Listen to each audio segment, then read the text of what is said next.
North Korea is a country prepared for conflict. Still technically at war with its southern neighbor, ordinary North Koreans are warned to be in a state of constant vigilance to threats from the outside, particularly from the U.S. Those fears seem to be confirmed this month, after U.S. President Donald Trump launched a surprise strike on a Syrian airfield and dispatched a naval battle group, which he described as an armada, to northern Asia.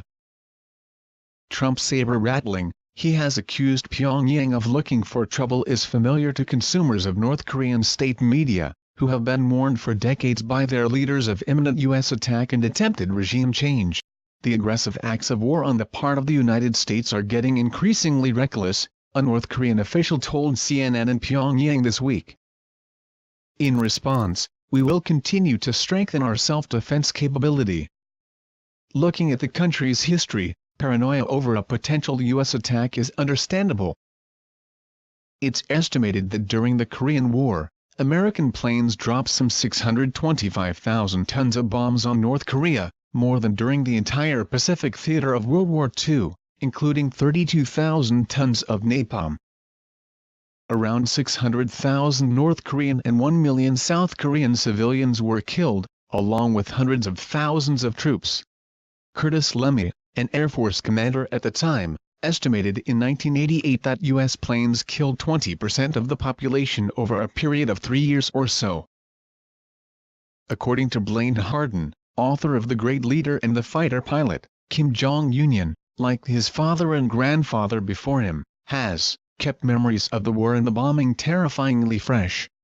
State media warn that, sooner or later, the Americans will strike again. To this end, North Korea maintains a massive standing army of more than 1.2 million soldiers, with millions more paramilitary troops and reservists, according to the International Institute for Strategic Studies, IISS. South Korea also maintains a high state of alert, with more than 500,000 people in its armed forces, IISS says, plus the thousands of U.S. troops deployed in the country. The North Korean constitution states that national defense is the supreme duty and honor of citizens, and the country is governed by the Songun, or military first, policy, which places the armed forces above all else.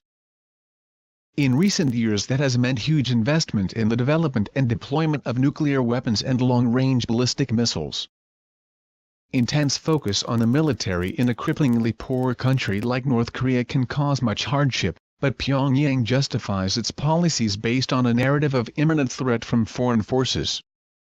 That narrative was on clear display this week, with North Korean state media, which usually tightly controls information about the outside world, going big on the deployment of the USS Carl Vinson and Trump's surprise strike in Syria.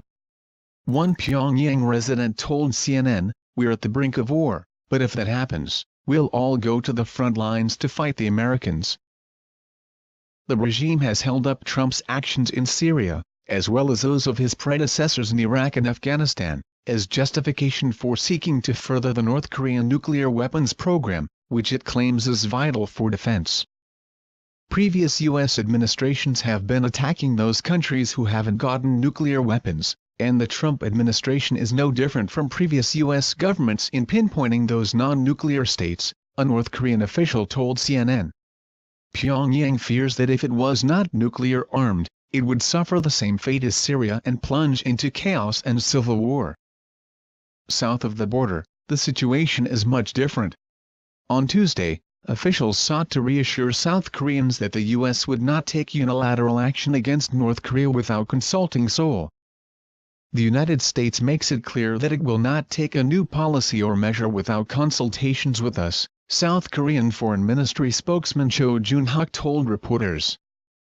Defense Ministry spokesman Moon Sang-jin warned people against being blinded by exaggerated assessments on the security situation of the Korean peninsula. Moon Jae-in, leader of the opposition Democratic Party and frontrunner to be the country's next president, said on Facebook that there should never be a preemptive strike without South Korean consent. Neighboring countries are taking advantage of the absence of a president in South Korea to try to exclude us and handle issues on the Korean peninsula according to their own understanding, Moon said. The country's former president, Park Geun-hye, was impeached after a corruption scandal. On the streets of Seoul, South Koreans who spoke to CNN were far less worried about a potential of war than their northern neighbors. "I do feel uneasy about North Korea provoking war," said Jeon Hyung-min, 26. "But I don't think a U.S. strike would happen, and if North Korea can judge the situation, they will not continue any armed provocation for now." Seo Deok-il, in his 70s, said he was not anxious about the news. "I don't think war will break out," he said. "If I was scared, I would have immigrated to another country."